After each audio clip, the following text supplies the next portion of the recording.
Hi friends, అందరికీ నమస్కారం. ఈ వీడియోలో ఇప్పుడిప్పుడే ఆంధ్రప్రదేశ్ రాష్ట్ర వ్యాప్తంగా ఉన్నటువంటి మహిళలందరికీ అదిరిపోయే శుభవార్త వచ్చిందండి.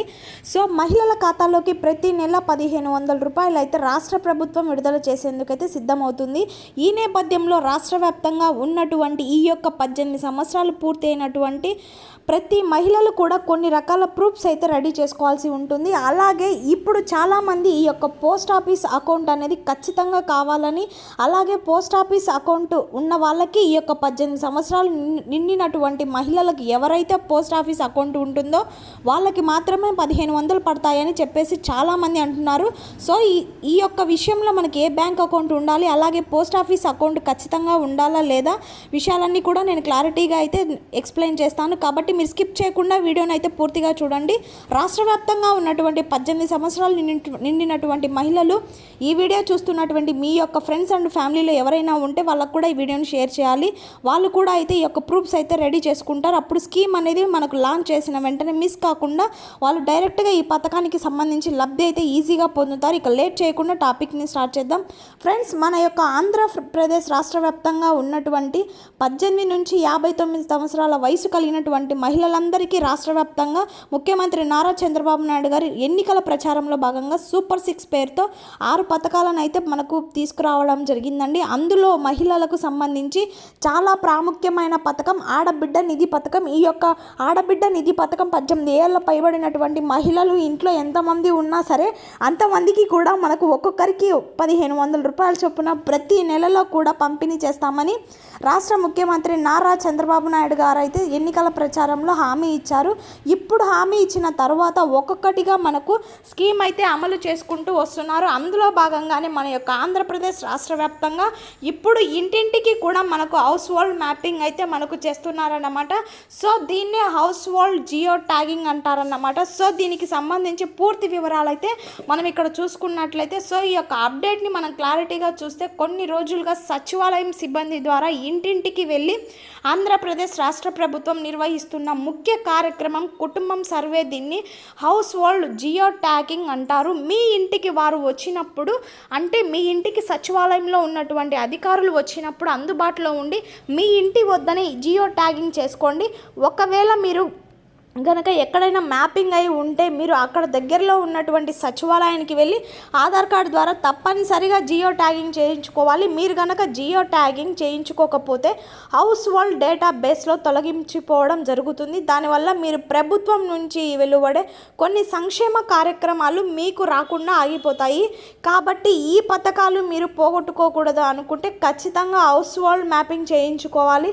ఉదాహరణకి 18 సంవత్సరాలు దాటిన ప్రతి మహిళ కూడా నెలకు 1500 రూపాయలు ఆ స్కీమ్కి మీకు కావాలంటే ఖచ్చితంగా హౌస్ హోల్డ్ మ్యాప్లో మీరు ఎంటర్ అయి ఉండాలి. అలాగే డిగ్రీ పూర్తయిన విద్యార్థులకు నెలకు 3000 నిరుద్యోగ భృతి కింద ఇస్తామని కూడా చెప్పారు కదా. సో వాళ్ళకి కూడా హౌస్ హోల్డ్ మ్యాపింగ్ ఖచ్చితంగా అనేది చేసుకోవాలండి. అలాగే మనకు రేషన్ కార్డులు కావచ్చు, కొత్త పెన్షన్లు కావచ్చు, స్కూల్కి వెళ్ళేటువంటి 1వ తరగతి నుంచి 12వ తరగతి వరకు చదివేటువంటి విద్యార్థులందరికీ కూడా 15,000 ఖచ్చితంగా పడాలి అంటే హౌస్ హోల్డ్ మ్యాపింగ్ అనేది చేయించుకోవాలి. మీ ఇంటి వద్ద జియో ట్యాగింగ్ అవ్వకపోవడం వలన పైన ఉన్న ఏ సంక్షేమ కార్యక్రమం కూడా మీకు రాదు అన్నమాట. కావున ప్రజలందరూ కూడా గమనించి మీ సిబ్బంది, మీ యొక్క సచివాలయ సిబ్బంది ఇంటికి వచ్చినప్పుడు ఖచ్చితంగా మీరైతే సహకరించి ఈ యొక్క జియో ట్యాగింగ్ మీరైతే చేసుకోవాలని చెప్తున్నాను. సో ఈ యొక్క జియో ట్యాగ్లో మనకు కంప్లీట్ అయితే చేసుకోవాలన్నమాట. సో ఏ స్కీమ్కైనా సరే మీరు సూపర్ 6 పథకాల్లో ఏ పథకానికైనా సరే మీరు ఖచ్చితంగా బెనిఫిట్ అనేది పొందాలి అంటే ఖచ్చితంగా జియో ట్యాగ్ అనేది చేసుకోవాలి. చేసుకోకపోతే వెంటనే మీ సచివాలయంలో ఉన్నటువంటి వారిని మీరు కన్సల్ట్ అయ్యి మీరు ఆధార్ కార్డుకి సంబంధించినటువంటి ఓటీపీ చెప్పి, సో ఆధార్ కార్డుకి ఏ నెంబర్ అయితే లింక్ అయ్యిందో సో ఆ నెంబర్కి ఓటీపీ చెప్పి సచివాలయంలో ఉన్నటువంటి వారిని మీరు కన్సల్ట్ అయ్యి మీ ఆధార్ కార్డుకి సంబంధించినటువంటి ఓటీపీ చెప్పి, సో ఆధార్ కార్డుకి ఏ నెంబర్ అయితే లింక్ అయి ఉందో ఆ నెంబర్కి ఓటీపీ చెప్పాలండి. ఈ జియో ట్యాగింగ్ అయితే చేసుకోవచ్చు అన్నమాట. సో ఇది కంప్లీట్ చేసుకోండి. ఫస్ట్ ఆడబిడ్డ నిధి పథకానికి సంబంధించి మీకు తర్వాత వచ్చేసి మీకు కొన్ని డాక్యుమెంట్స్ అయితే కావాల్సి వస్తుంది. సో వాటిలో ప్రామాణికంగా రేషన్ కార్డు అయితే కావాలండి. సో రేషన్ కార్డు తర్వాత మీరు ఆధార్ కార్డు అనేది ఉండాలి. ఈ ఆధార్ కార్డుకి ఖచ్చితంగా రేషన్ కార్డుతో లింక్ అయి ఉంటే ఈకేవైసీ పూర్తి చేసుకొని మీరు మీ పేరు మీద రేషన్ అనేది వస్తూ ఉంటుంది. అలాగే చాలామంది ఈకేవైసీ అంటే ఏంటి బ్రదర్ అంటున్నారు. సో ఈకేవైసీ అంటే ఏం లేదండి, మీరు రేషన్ బండి కానీ మీ యొక్క వెహికల్ వచ్చినప్పుడు మీ యొక్క వేలిముద్ర వేస్తే రేషన్ అనేది వస్తుంటే చాలు, దీన్ని ఈకేవైసీ పూర్తయిందని అర్థం అన్నమాట. ఆధార్ కార్డుకి రేషన్ కార్డుకి లింక్ని ఈకేవైసీ అంటారు. సో కంపల్సరీగా ఇదైతే ఉండాలండి. తర్వాత వచ్చేసి మనకు బ్యాంక్ అకౌంట్ అనేది ఉండాలి. ఇక్కడ చాలామంది ఏం చేస్తున్నారంటే ఖచ్చితంగా మాకు పోస్టల్ డిపార్ట్మెంట్లో బ్యాంక్ అకౌంట్ ఉంటేనే వస్తుందని అనుకుంటున్నారు. మేము పోస్టల్ డిపార్ట్మెంట్ వైపు పరిగణిస్తున్నాము. మేము వెళ్ళి అక్కడికి ఆఫీస్ దగ్గరికి వెళ్ళి మేము ఖచ్చితంగా ఈ యొక్క ఆ బ్యాంక్ అకౌంట్లు అయితే క్రియేట్ చేసుకుంటున్నాము, అవి ఉంటేనే ఇస్తారంట అని చాలామంది కామెంట్స్ అడుగుతున్నారండి. అంతా ఒట్టి ట్రాష్ ఫ్రాడ్, నమ్మొద్దు. ఎందుకని ఇంత ఖచ్చితంగా చెప్తున్నాను అంటే రాష్ట్ర ప్రభుత్వం నుంచి ఎటువంటి అప్డేట్ అయితే ఇంకా ఇవ్వలేదు. 1500 స్కీమ్కి సంబంధించి మీరు పోస్ట్ బ్యాంక్ అంటే మీకు పోస్టల్ బ్యాంకులో మీకు ఆ అకౌంట్ అయితే ఉండాల్సినటువంటి అవసరం లేదు. ప్రస్తుతం మీ దగ్గర ఉన్నటువంటి ఏ బ్యాంక్ అకౌంట్ అయినా సరే ఇస్తే సరిపోతుంది.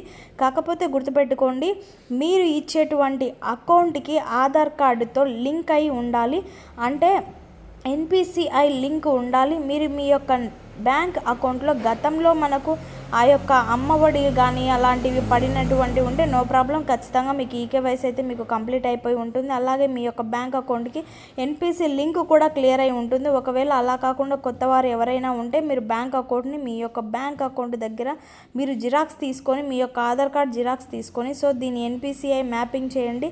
ఇలా లింక్ చేయడం వల్ల మీరు కనుక ఈ ఆడబిడ్డ నిధి పథకం వదిలినప్పుడు అయితే మీరు ఖచ్చితంగా ఎలిజిబిలిటీగా ఉంటారు. ఆటోమేటిక్గా మీకు ఎన్పిసిఐ మ్యాపింగ్ అయితే చేస్తారు. సో ఎన్పిసిఐ లింక్ కలిగి ఉంటే మాత్రమే మీకు డబ్బులు అయితే వస్తాయి. అంతేకాని మీకు పోస్ట్ ఆఫీస్లో బ్యాంక్ అకౌంట్ ఉంటే మాత్రం డబ్బులు వస్తాయి లేకపోతే రావు అనేదంతా ఒట్టి డూప్లికేట్ న్యూస్ అన్నమాట.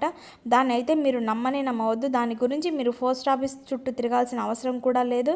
ఇన్ కేస్ గవర్నమెంట్ కనుక మీకు పోస్ట్ ఆఫీస్లో ఎక్కడైనా బ్యాంక్ అకౌంట్ చేసుకోండి అని చెప్పేసి కనుక అఫీషియల్గా అనౌన్స్మెంట్ వస్తే ఖచ్చితంగా నేను మీకు పక్కాగా వీడియో చేసి తెలియజేస్తాను. సో ప్రజెంట్ అయితే మీరు పోస్ట్ ఆఫీస్ చుట్టూ తిరగాల్సిన అవసరం అయితే లేదు. కాకపోతే చాలామంది పోస్ట్ ఆఫీస్లో బ్యాంక్ అకౌంట్ అనేది అధికంగా క్రియేట్ చేయడానికి కొంతమంది బ్రోకర్స్ ఏం చేస్తున్నారంటే ఇలాంటి న్యూస్లు అయితే స్ప్రెడ్ చేస్తున్నారన్నమాట. సో ఏపీ ప్రభుత్వం నుంచి ఎటువంటి అప్డేట్ న్యూస్ రాలేదు కాబట్టి మీరు కూడా భయపడాల్సిన అవసరం అయితే లేదండి.